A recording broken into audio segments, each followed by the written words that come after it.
Welcome to the Scoop Educational Masterclass brought to you by the National Association of Nutrition Professionals. Your host is Andrea Granson, the NANP's Educational Program Specialist. The information presented in this masterclass is for educational purposes only. Please note that holistic nutrition professionals do not diagnose, prevent, treat, cure, prescribe, manage, or heal diseases or medical conditions. They are also not licensed in any state and work with clients, not patients. Hey, welcome to NANP's Scoop Masterclass featuring Ashok Gupta. I'm your host, Andrea Granson, Education Program Specialist at the NANP. These webinars are recorded and can be accessed in the Members Learning Centre. Okay, let's get started. So today's presentation is titled, Is It All in the Brain? Integrating Brain Retraining and Neuroplasticity Approaches into Your Practice for Improved Client Outcomes. Ashok is an internationally renowned speaker, filmmaker, and health practitioner who has dedicated his life to supporting people through chronic illness and helping them achieve their full potential. Ashok experienced ME, also known as chronic fatigue syndrome, around 25 years ago while studying at Cambridge University. Through his own neurological research, he made a full recovery. He went on to establish a clinic to help others and in 2007 launched the well-known neuroplasticity-based recovery program, the Gupta Program. He has published several medical papers, including randomized controlled trials demonstrating the program's effectiveness, and continues to research these conditions. Welcome, Ashok. Thank you for joining us today. It's over to you. Thank you so much for that introduction. So welcome to all of you. My name is Ashok Gupta, as Andrea said, and I'm the founder and CEO of a brain retraining neuroplasticity program known as the Gupta Program. And my journey started in the late 90s. So I myself suffered from ME and chronic fatigue syndrome. My darkest moments, almost being suicidal, thinking, what am I going to do? I can't do anything. I can't function in life. And I had it for a number of years. And there was one poignant moment when I was in a bookstore in Cambridge. And there was, in those days when we researched everything through books, there was actually the self-help section and the neurology section. And I saw a book just peering off the shelf. And it just called to me. And I thought, I have to read that book. So I picked that book off the shelf, and it was called The Emotional Life of the Brain by Professor Joseph Ledoux. And that book, as I read it, I realized, this is what I think is happening in the brain that is causing these types of chronic illnesses and chronic conditions like chronic fatigue syndrome. And in an ad hoc way, I wrote a hypothesis. I managed to heal myself and get 100% well. And then I set up a clinic to treat others with these types of chronic diseases, because I believe that a lot of this actually is occurring in the brain. And so that's my journey. And so since then, I started my clinic in 2001. I've seen hundreds of patients one-on-one, and then we set up the Gupta Program Neuroplasticity Program in 2007. We were the pioneers in this space. And since then, we've now published 7 clinical studies, 6 of which are independent, 5 of which are randomized controlled trials, all showing really positive results for this type of approach for chronic illnesses. So I'm really excited to share in this presentation. We'll look at the hypothesis behind what we believe causes these conditions. Then we'll look at some of the evidence. We'll look at what brain retraining and neuroplasticity actually is. And then we'll look at how you can potentially integrate it into your clinical practice as part of an integrative and functional approach. And it nicely fits in with the nutritional approach in terms of, we've all heard of the gut-brain axis. And of course, there's the brain-gut axis, and these are interactions that are continually occurring. And many of our clinicians that we work with, whether it's nutritionists, naturopaths, functional and integrative doctors, they often say that by integrating neuroplasticity into their clinic, in addition to the supplements, diet changes, medications, they're able to really magnify the improvements that they see in their clients, which is really, really nice to see. So we often want to work in partnership with people who have these types of patients. So where do we start with all of this? Well, if I just share a few slides here. The first port of call is really, well, what causes these types of chronic conditions? And at our clinic, we often see ourselves as a small body of determined spirits. This is often how we perceive ourselves and the work that we're trying to do.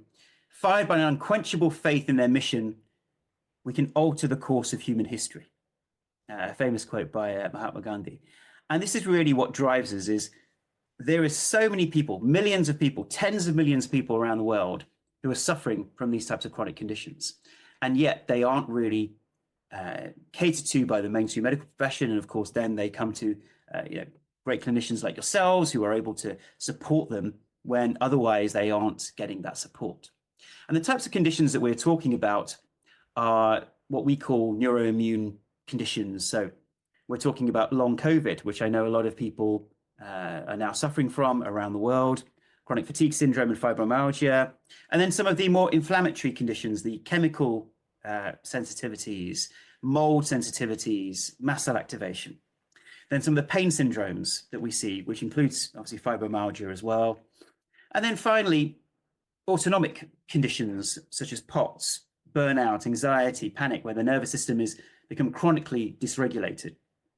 And of course, the gut type issues as well, like irritable bowel syndrome, inflammatory bowel, etc., where there is obviously some kind of inflammatory response, which is keeping the body in this abnormal state. So this is a range of the different conditions that we do treat. So what we'll cover today is looking at what is this neuroimmune hypothesis that we believe may explain a lot of the conditions on that slide, and even explain issues around gut dysbiosis, gut challenges. Then we'll look at the evidence that supports this, and also looking at what exactly this treatment protocol is. Finally, I'll go through the published research, which I think is very, very important, because obviously having a clinical base and being evidence-based is super important. And finally, how you can integrate brain retraining into your clinical practice. So first of all, let's have a look at what might actually be causing these types of conditions, a very important question. So there are two brain structures that I want us to be aware of before we go into this hypothesis. The two structures are called the amygdala and the insula, and you can see on this diagram where they're pointed out. Now, the amygdala, many of us have heard of. There's two of them, and they're almond-shaped structures that sit behind the eyes. And their role in the brain is essentially to detect threats and create emotional responses to those threats. And traditionally in PTSD, we know that the amygdala can be hyperactive when people have a background of trauma, or they've had PTSD or other anxiety-provoking situations in their lives.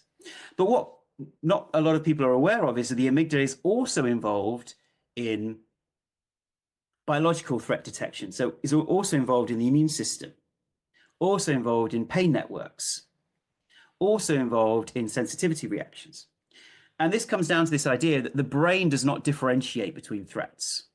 So if we go into a hospital, there'll be a separate psychology department, a separate immunology department, but the brain doesn't look at it that way. It simply says, what are the threats that I'm facing, biological, chemical, physical, emotional, and what is the appropriate package of response in order to deal with that threat? So that's the amygdala, a very important part of our threat detection and threat management system. And a second part of the brain is called the insula, and the insula sits between the cortex and the limbic system of the brain. And the insula's role is to take in all the incoming data from the body. So that's autonomic function, immune function, physiological function in general, hormonal responses.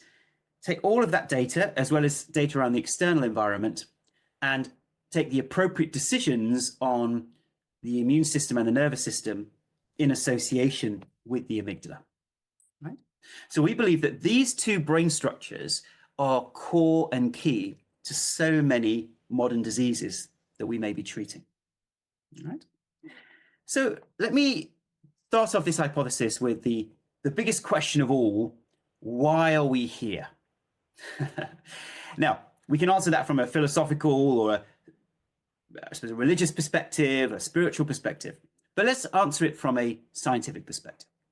We're here because over millions of years, this nervous system and immune system has evolved to protect us from danger, help us survive, so that we can procreate and pass on our genes to the next generation. So that means that our brain and our nervous system's number one priority is survival. The brain only cares about your survival more than your well-being. And therefore, the brain makes decisions based upon what is going to help us survive. And then we experience threats. So those threats are viruses, bacterial infections, pain, like injuries, or chemicals in our environment. So those are the main four threats that we might experience. And the brain then detects those threats, creates the appropriate response. But we believe that a lot of modern conditions are caused because that threat detection and threat response system malfunctions. So let's take the example of long COVID, because I'm sure many of us are treating people with long COVID. Now, we know that the COVID infection is quite a serious infection for many people. And so when a person contracts COVID-19, their body goes into a survival state or a defensive state, triggering the nervous system, triggering the immune system, triggering the emergency response. And so we respond to the COVID infection through various pathways. Yeah. And for most people, the system switches to on, it fights off the virus, and the system switches back to the off position. So far, so good. But if somebody is already quite weak or has less energy, for instance, maybe has overdone it mentally, physically, emotionally, their system is going to be weaker. And we know from psychoneuroimmunology that people who experience prolonged stress, acute stress, chronic stress, their immune system is less effective. So of course, when they encounter the COVID infection, what's going to happen is that it's going to take them longer to fight off that infection. And the longer it takes, the more the brain gets concerned that why are we not able to fight off this infection? Maybe something is going wrong. And then the immune system makes a decision, let me stay in the on position for a while because we don't know if we fully fought off this particular infection. And that's when we get a clue of where an acute insult, so an acute virus, an acute bacterial infection, can then turn into a chronic infection where it doesn't seem to be reducing, it seems to be continuous and unrelenting. And I always like to use an analogy which many people find useful, which is what we call the fairy tale analogy. So imagine your body is the kingdom or the castle. Yeah? And imagine that you are the king or queen of your castle. Yeah. So you are the prefrontal cortex, the rational mind, and you've got this whole kingdom. And within that kingdom, which is your body, you have an army, which is your nervous system, and you have a navy, which is your immune system. And both of those army and navy troops, they are there to defend the kingdom against incoming threats. Okay. Now imagine there's been a drought in the kingdom. So what happens when there's a drought in the kingdom? Everything is weaker. So the people are weaker, they haven't got enough to eat or drink. The army and navy are weaker. And now in comes an incoming threat over the hill. So an invading army comes over the hill. And that army is a virus, bacteria, pain, injury, or some kind of chemical, a mold. And normally our army and navy are able to defend against that threat very easily. But this time they're weaker. And so they fight really hard, and it takes them a lot longer to fight off that infection. And once they do finally fight off that threat, they're traumatized by the effects of war. And they think, we aren't sure if we fully fought off that infection or that mold or whatever the invader was. So what we're going to do, we're going to continue to fire off our cannonballs and our arrows, just in case we weren't able to fight it off the first time. And as they continue to fire off their weapons of war, that uses up resources in the kingdom, and that causes excessive inflammation, because some of those cannonballs and those arrows start falling back into the kingdom itself. So now you've got autoinflammation, inflammatory effects, autoimmune conditions. You've got the body itself now being affected by that inflammation, that excessive reactivity. Yeah. And that happens in the body itself. And now the Secret Service is no longer funded, just to extend the analogy. And so what that means is that opportunistic spies start flourishing in the kingdom. So that's your opportunistic infections, Epstein-Barr, HHV6, all those opportunistic infections, bacterial, viral, the ones that kind of can stay in the tissues, they start flourishing. Even Lyme disease potentially could be seen as an opportunistic infection. And they start flourishing, causing more issues. Because the Army and Navy, they can't be everywhere at all times. They are focused on this battle over here, and they are then neglecting other battles in the body. And so now the system is stuck in this inflammatory state, where the Army and Navy keep firing off their weapons of war, using up the resources of the kingdom, which then causes fatigue, exhaustion, some of the immune symptoms. And it also then causes the gut challenges, because now the gut is continually being inflamed, being told that we are in danger. And therefore the gut itself goes into a survival response. And therefore it may tighten up, causing irritable bowel, gut issues. There may be gut dysbiosis because of this excessive inflammation. And the gut is then sending messages back to the brain that we are in danger. So we start getting into these vicious cycles. And the gut is dysregulated, the muscles are dysregulated, the brain is dysregulated, emotionally as well as physiologically. And we stay in this altered state. And so let me just describe that in terms of our slides here. So some of these precipitating factors, as we've discussed, are we may have a genetic predisposition to some of these illnesses. There may be lifestyle, psychosocial, or environmental influences. That could be if someone has a background of trauma, if somebody is living a certain lifestyle, perhaps not looking after their health. And finally, at number 3, the army coming over the hill, the invading army. So that could be a virus, bacteria, etc. And a combination of those three challenges can then cause this next vicious cycle, which is at number 4, there's a maladaptation in the brain, the amygdala and insula, those two brain structures that we spoke about. And that then means that the amygdala and insula are involved at number 5 in chronically stimulating the immune system and nervous system unnecessarily. That then causes symptoms at number 6, the ones that we see often in clinical practice, the muscle dysfunction, cognitive difficulties, sleep issues, autonomic dysfunction, that fatigue and exhaustion, which causes post-exertional malaise, where people do very simple tasks that feel very exhausted and tired. We then, of course, have the gut issues that people may experience. Then at number 7, we may have secondary illness cycles, such as mitochondrial dysfunction. So the mitochondria are getting signals that we're in danger, and therefore they go into this, what is popularized as cell danger response. Dr. Navio talking about that the cells are now functioning as if we're in survival mode. We may get latent virus reactivation. We talked about those opportunistic infections. So those are the symptoms at number 6. And those symptoms at number 6 then feed back into a hypersensitive brain at number 8. So the brain is hypersensitive. It then detects these symptoms and thinks, I knew something was wrong.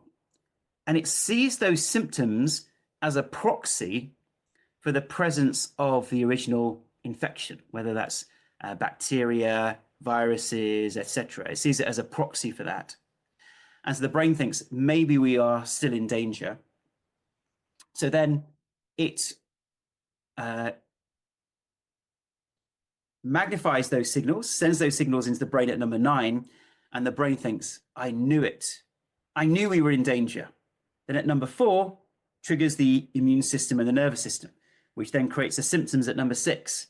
which then means that there's a detected at number 8 in a hypersensitive brain, and around we go. And that's how an acute assault, an acute infection, then can turn into a chronic infection. Yeah, or rather not a chronic infection, but a chronic illness, a chronic inflammatory illness.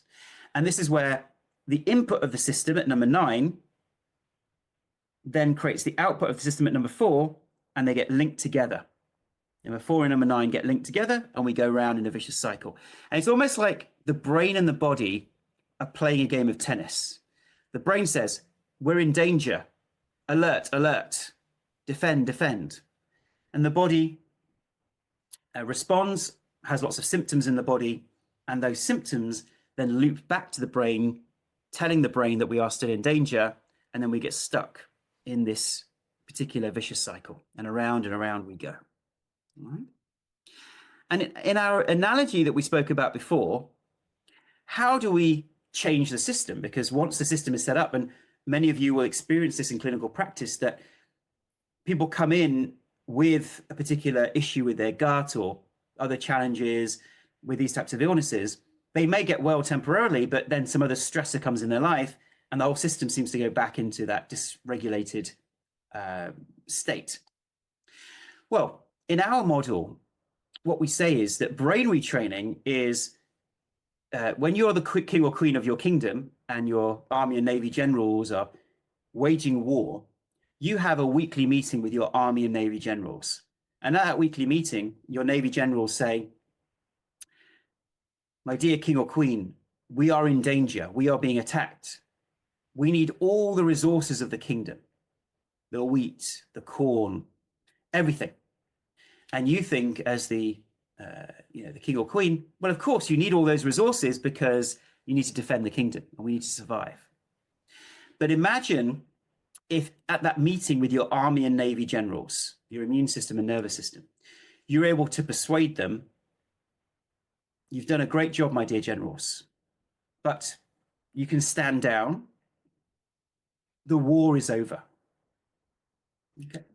Now, the first time you say that, your army and navy generals will think, I don't know if this is real. We are in danger. We can't just stand down. But through repetition, and that is the idea of neuroplasticity, repeating, creating new neural pathways in the brain. Through that repetition, eventually your army and navy generals get the message. They then calm down the nervous system and immune system, and then the vicious cycle calms down and the body comes back to balance. And that's what we're doing in this brain retraining approach.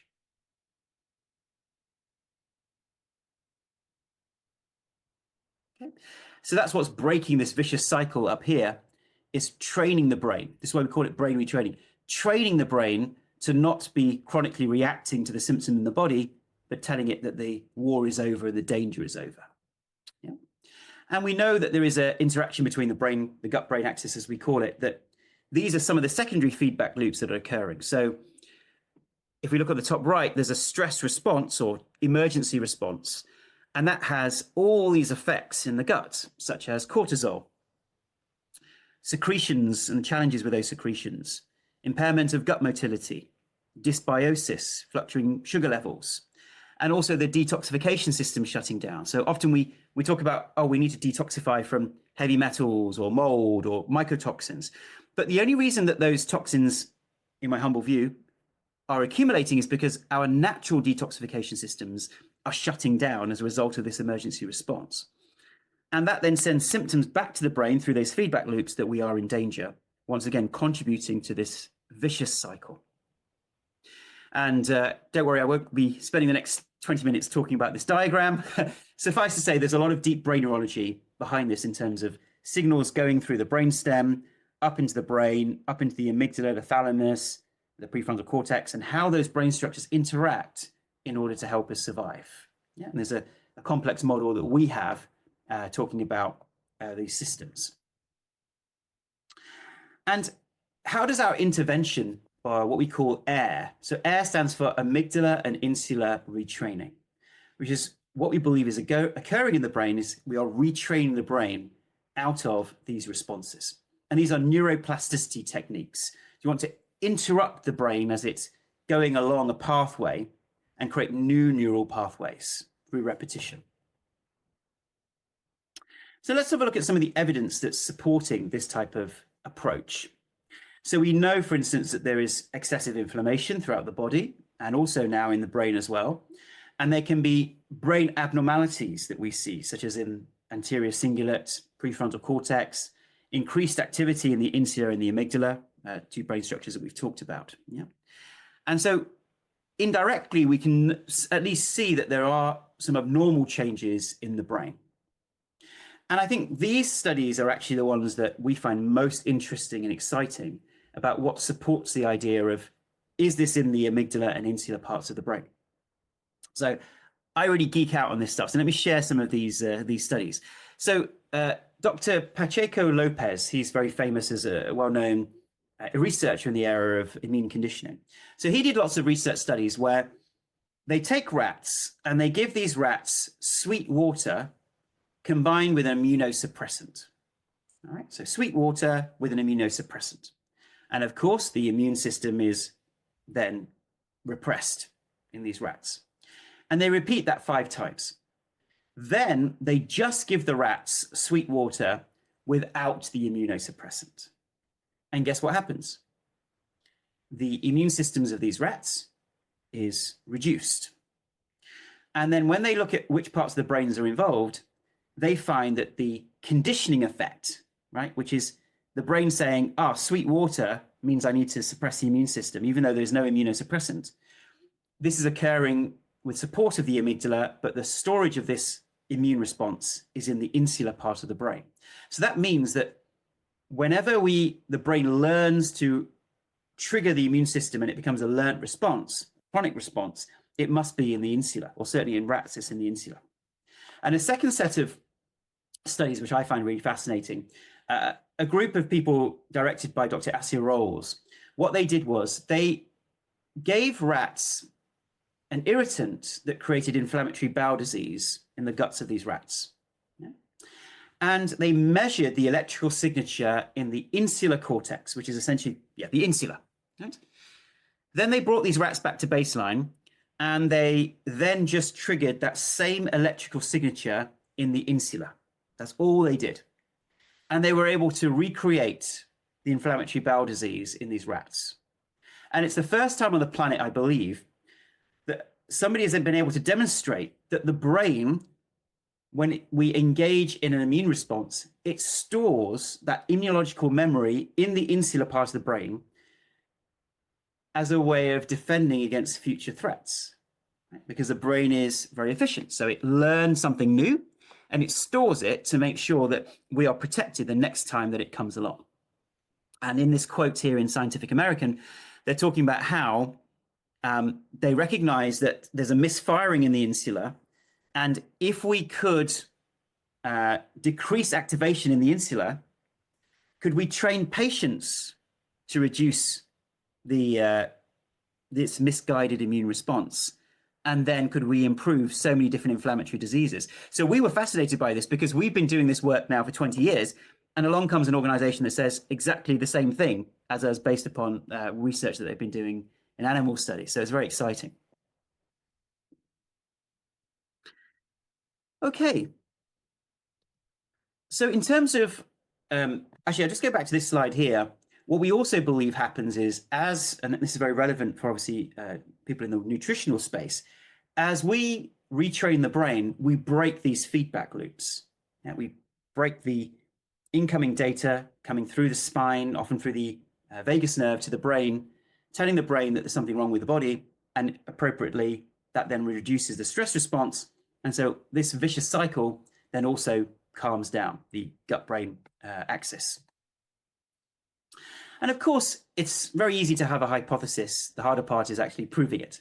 And so we've been working very hard over the last 20 years to do as much research as possible. And as you know, clinical research is often very expensive and difficult to come across and partner with and find the funding for. But we've now managed to publish 7 clinical studies, 6 of which are independent clinical studies, and 5 of which are independent randomized controlled trials, which is the gold standard in medicine. So I won't share all of the studies with you. So this is just an initial study we did in 2012. It's a small scale study, but it did show that after 12 weeks, you can see the dotted line, we had significant improvements across a range of different scores like physical health and energy compared to a control group. And this is a study that we did on fibromyalgia in 2020. And I say we simply provided the treatment, but this was an independent study. We compared the Gupta program to a relaxation program. And after 8 weeks, and our program is a minimum of 3-month program, but just after 8 weeks, in the active Gupta program, we had close to a 40% reduction, a 37% reduction in fibro scores, but 0 in the control group, a 50% improvement in perceived health. And this was very interesting, a halving of pain or pain catastrophizing, a halving of anxiety, and a halving of depression. Very small numbers in the control group. So this was a great study to validate the effectiveness of this type of approach. Then in 2023, a study was published on long COVID. And this is an interesting study because we didn't just compare ourselves with some other treatment, but actually comparing apples with apples. We compared the Gupta program as a 12-week program compared with another wellness program that was also a 12-week program delivered through weekly webinars. And after 12 weeks, the Gupta program was 4 times more effective at reducing fatigue and exhaustion compared to the wellness program, was twice as effective at increasing levels of energy, and we had a 97% improvement in energy levels after 3 months. So this was a really interesting study.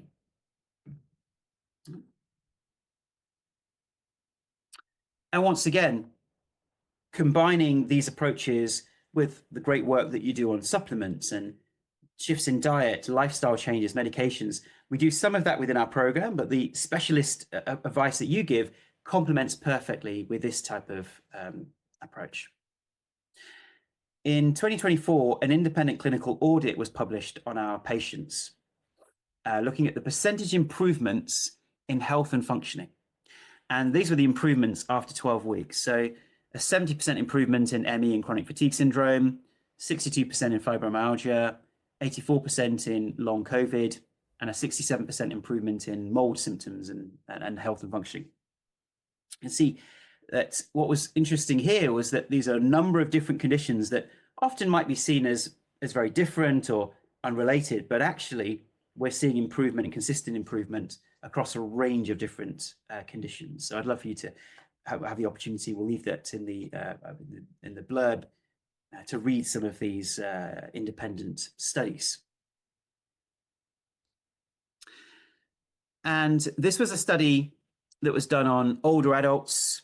We saw a 37% decrease in depressive symptoms, 56% improvement in sleep, etc. And then a study that's just been published on fibromyalgia. This was comparing patients taking brain retraining to the standard treatment of care for fibromyalgia, which is pregabalin, sometimes known as Lyrica in the US. And what this showed was that after 12 weeks, there was over a halving of fibromyalgia, which was beyond what we expected. 63% reduction in sleep disturbances, only 15% in the control, which is pregabalin. A halving of pain, but only 8% in the control. And a halving of depression. So we know that depression and anxiety, these are symptoms which accompany a lot of these conditions.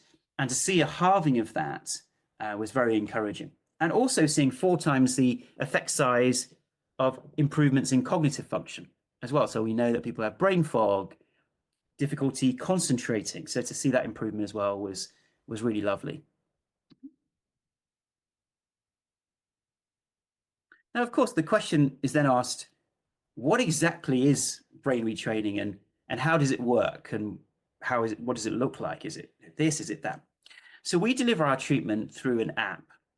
And the way brain retraining works is that people watch a series of videos to help them understand a lot of what we've covered today about the loops in the brain and what causes them. And then the first part of our program is regulation of the nervous system. Because when the brain is busy and stressed, it's less open to being rewired and for it to have new neural pathways that can improve patient outcomes. And therefore, the first port of call is how do we calm the nervous system? So we have lots of different exercises, whether they be breathing techniques, stretching, meditation, different ways that the brain can learn to calm down. And so that's the first starting point to enable the brain to become more neuroplastic. And we have not only the weekly webinars, which I present to teach people these tools and techniques, but we've just launched something called Daily Gupta Size, which has been a game changer. These are daily Zoom calls for the nervous system regulation and the brain retraining. And many of our patients really swear by this approach because it gives them that regularity, that motivation to engage with the tools and techniques. So these are daily Zoom calls, and we get 200 to 300 people a day coming onto these live events. The second part of our program is the core unique part, which is the retraining of the brain. And in this part, we don't use any invasive technology, so no stimulation of the vagus nerve, no brain stimulation. This is all teaching the patient brain exercises that they can repeat, which trains their brain that they are no longer in danger and that they are safe.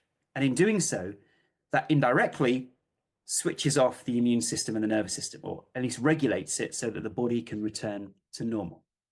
And that's the second part of the program. And these are specialized techniques where we train a patient to recognize when their brain is about to trigger their nervous system, or when their brain is about to trigger the immune system. And they learn those signals, and then they do something different. And it is the repetition that makes it successful, which is the brain in that survival state isn't going to believe you the first time. It's not going to believe that there isn't a danger. It believes there's a clear and present danger continually. And this is training the brain again, that we aren't in danger, that we are safe. We're on the road to recovery. Everything is going to be okay.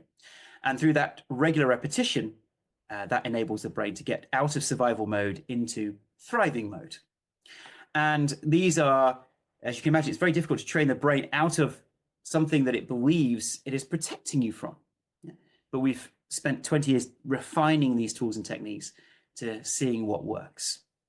And then the third stage is what we call re-engaging with joy, which is once you've retrained your brain, how are you going to make sure that you stay healthy? So you don't just retrain temporarily, but then the next time a stress comes along, your brain gets excited again and goes back into these vicious loops and cycles.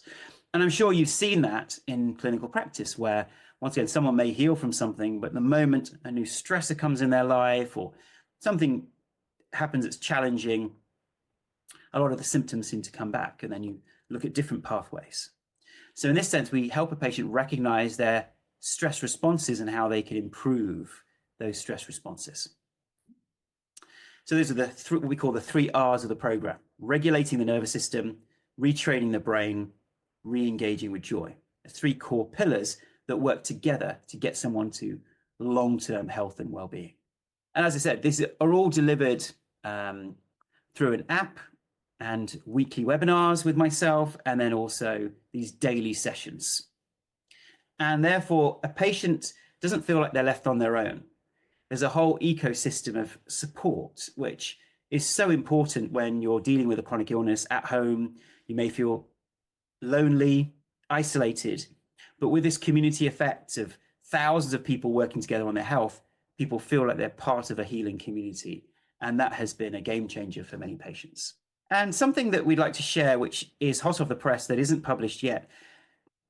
Of course, these studies have been looking at subjective measures, but we actually have a lot of objective measures now as well. So some new research that we're coming out that isn't published as yet at the time of this recording is that we're also seeing big changes in heart rate variability for people who go through this program. So we're seeing objective changes in the body, and we're also seeing massive reductions in CRP, which is a representation of inflammation in the body. So we are seeing that not only is this shifting the brain, but we're seeing those physiological changes as well. And for our future research, we're looking at launching more independent clinical trials. So we're looking at randomized controlled trials in the area of long COVID, fibromyalgia, chronic fatigue, but also other types of illnesses like mast cell activation, Lyme and mold. And we have a 501c3 fund in the US, which enables people to contribute to our funds and actually get a tax saving as well. So for us, that type of research so important because we want this to be science-backed and evidence-based and to involve the mainstream medical profession within it as well. Now, how do a lot of our partners in the clinical practice world integrate amygdala and insula retraining? As I said, many naturopathic doctors, physicians, nutritionists, and functional and integrative doctors now see this as a key piece. And recently I've been speaking to some doctors where they've said, actually, brain retraining, we want patients to do that before we even treat them. And so how are people integrating? How are practitioners integrating brain retraining? Well, sometimes they integrate it before, as I've mentioned. So if a client is sensitive to medications or supplements, we need to regulate their nervous system before they'll even be able to accept, or their body is able to accept something new. Because when the body is in a survival state, it sees anything new as a potential threat. So that's where sometimes people use it before the situation or before they're using medications and supplements. Sometimes practitioners use it in parallel. So they may be conducting their traditional protocols and saying, can you do the brain retraining in addition? And others may say, let me look at our protocols first, and then if those don't work, then we'll look at brain retraining. And in the past, we have fitted into that third bucket on the right-hand side, where clinicians have tried other means and then come to us.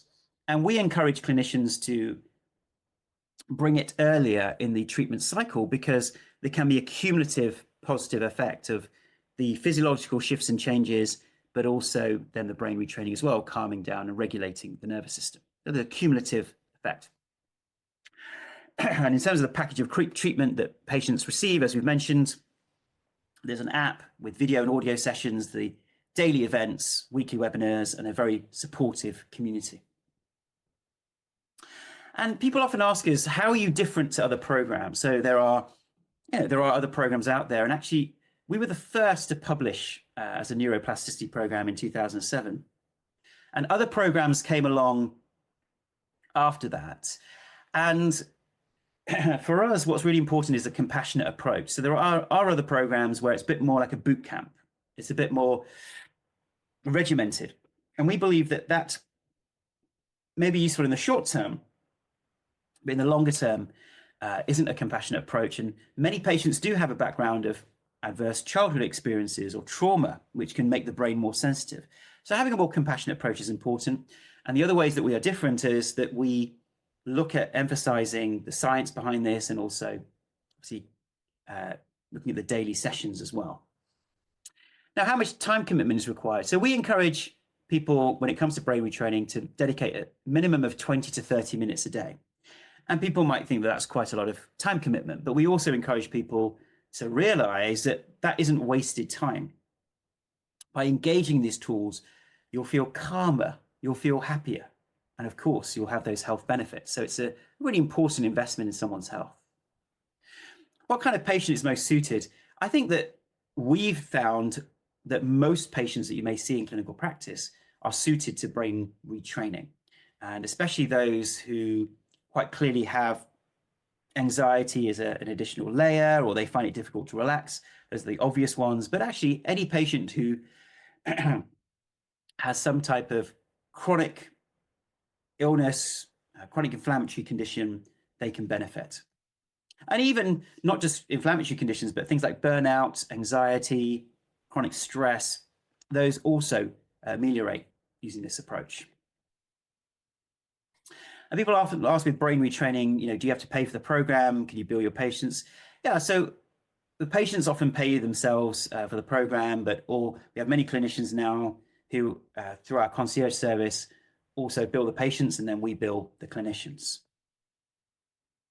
How can I persuade my patients? Well, I think that the first port of call is to be able to experience perhaps bits of the program yourself, and also showing them, whether it's our program or other programs, as we said, there are many different brain retraining approaches, showing them the evidence, really showing them the scientific studies, also showing them recovery stories from patients.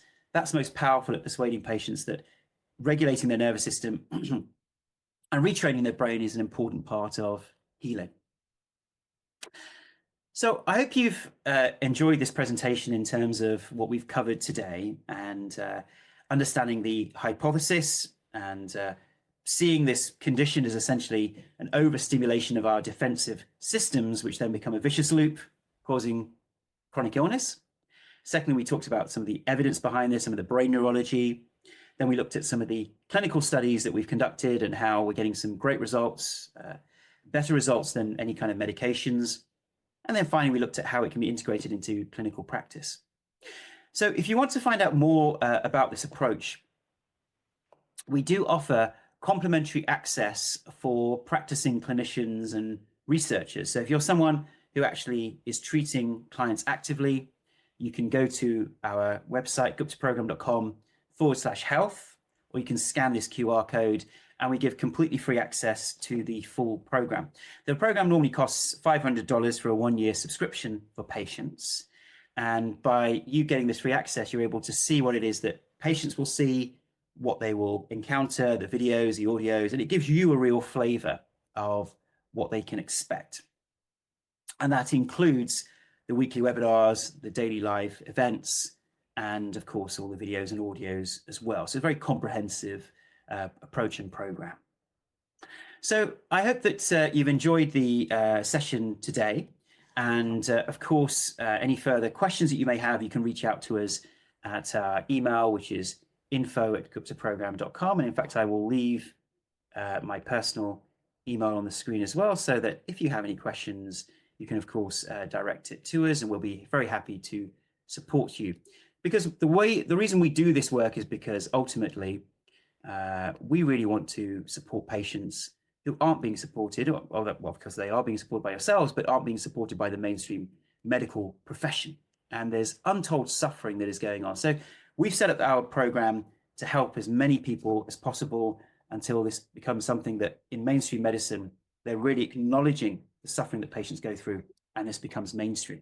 So you can reach me at ashok@guptaprogram.com. Happy to answer any questions you've got. And Kelly runs our research, Kelly at ccrffund.org. And if you want to find out more about our research and all the medical papers and research that I've talked about, you can go to our website at guptaprogram.com/research, and there you'll see a summary of all the medical research that has been published. I hope that we've given you some insights into this whole new way of looking at chronic disease and how you can incorporate these approaches as a complementary addition to the great protocols that you're already investing in. So thank you so much for watching. NANP members can earn 1 continuing education credit for participating in Scoop Masterclasses by taking the corresponding quiz, which can be found in the Learning Center of your My NANP dashboard.